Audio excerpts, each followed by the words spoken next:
how to use the will to set about getting rich in a certain way. You do not try to apply your willpower to anything outside of yourself. You have no right to do so, anyway. It is wrong to apply your will to other men and women in order to get them to do what you wish done. It is as flagrantly wrong to coerce people by mental power, as it is to coerce them physically. If compelling people by physical force to do things for you reduces them to slavery, compelling them by mental means accomplishes exactly the same thing. The only difference is in methods. If taking things from people by physical force is robbery, then taking things by mental force is robbery also. There is no difference in principle. You have no right to use your willpower upon another person, even for his own good, for you do not know what is good for him. The science of getting rich does not require you to apply power or force to any other person, in any way whatsoever. There is not the slightest necessity for doing so. Indeed, any attempt to use your will upon others will only tend to defeat your purpose. You do not need to apply your will to things in order to compel them to come to you. That would simply be trying to coerce God and would be foolish and useless. You do not have to try to compel God to give you good things, any more than you have to use your willpower to make the sun rise. You do not have to use your willpower to conquer an unfriendly deity, or to make stubborn and rebellious forces do your bidding. Substance is friendly to you, and is more anxious to give you what you want than you are to get it. To get rich, you need only to use your willpower upon yourself. When you know what to think and do, then you must use your will to compel yourself to think and do the right things. That is the legitimate use of the will in getting what you want, to use it in holding yourself to the right course. Use your will to keep yourself thinking and acting in a certain way. Do not try to project your will, or your thoughts, or your mind out into space to act on things or people. Keep your mind at home, it can accomplish more there than elsewhere. Use your mind to form a mental image of what you want and to hold that vision with faith and purpose. And use your will to keep your mind working in the right way.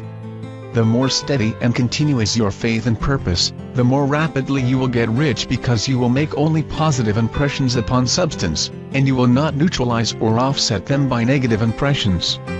The picture of your desires, held with faith and purpose, is taken up by the formless, and permeates it to great distances, throughout the universe, for all we know. As this impression spreads, all things are set moving toward its realization. Every living thing, every inanimate thing, and the things yet uncreated are stirred toward bringing into being that which you want. All force begins to be exerted in the direction. All things begin to move toward you. The minds of people everywhere are influenced toward doing the things necessary to the fulfilling of your desires, and they work for you, unconsciously, but you can check all this by starting a negative impression in the formless substance. Doubt or unbelief is as certain to start a movement away from you, as faith and purpose are to start one toward you. It is by not understanding this that most people make their failure. Every hour and moment you spend in giving heed to doubts and fears, every hour you spend in worry, every hour in which your soul is possessed by unbelief, sets a current away from you in the whole domain of intelligent substance. All the promises are unto them that believe, and unto them only. Since belief is all important, it behoves you to guard your thoughts, and as your beliefs will be shaped to a very great extent by the things you observe and think about, it is important that you should carefully govern to what you give your attention. And here the will comes into use, for it is by your will that you determine upon what things your attention shall be fixed. If you want to become rich, you must not make a study of poverty. Things are not brought into being by thinking about their opposites. Health is never to be attained by studying disease and thinking about disease. Righteousness is not to be promoted by studying sin and thinking about sin. And no one ever got rich by studying poverty and thinking about poverty. Medicine as a science of disease has increased disease. Religion as a science of sin has promoted sin, and economics as a study of poverty will fill the world with wretchedness and want. Do not talk about poverty, do not investigate it, or concern yourself with it. Never mind what its causes are. You have nothing to do with them. What concerns you is the cure. Do not spend your time in so-called charitable work. Do some of these bold statements challenge or confuse you? Examine the insights and thoughts of people in the charity movements. Most charity only tends to perpetuate the wretchedness it aims to eradicate. I do not say that you should be hard-hearted or unkind and refuse to hear the cry of need, but you must not try to eradicate poverty in any of the conventional ways. Put poverty behind you, and put all that pertains to it out of your mind, and make good. Get rich. That is the best way you can help the poor. And you cannot hold the mental image that is to make you rich if you fill your mind with pictures of poverty and all its attendant ills. Do not read books or papers which give circumstantial accounts of the wretchedness of the tenement dwellers, of the horrors of child labor, and so on. Do not read anything that fills your mind with gloomy images of want and suffering. You cannot help the poor in the least by knowing about these things, and the widespread knowledge of them does not tend at all to do away with poverty. What tends to do away with poverty is not getting pictures of it into your mind, but getting pictures of wealth, abundance, and possibility into the minds of the poor.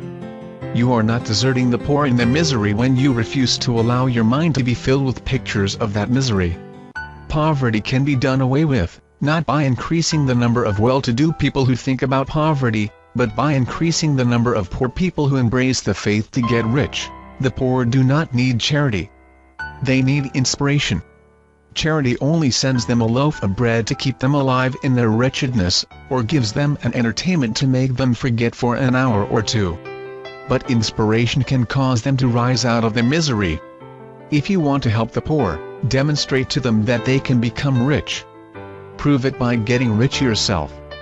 The only way in which poverty will ever be banished from this world is by getting a large and constantly increasing number of people to practice the teachings of this information. People must be taught to become rich by creation, not by competition. Every person who becomes rich by competition knocks down the ladder by which he rises, and keeps others down, but every person who gets rich by creation opens a way for thousands to follow, and inspires them to do so. You are not showing hardness of heart or an unfeeling disposition when you refuse to pity poverty, see poverty, read about poverty, or think or talk about it, or to listen to those who do talk about it. Use your willpower to keep your mind off the subject of poverty and to keep it fixed with faith and purpose on the vision of what you want and how to get it.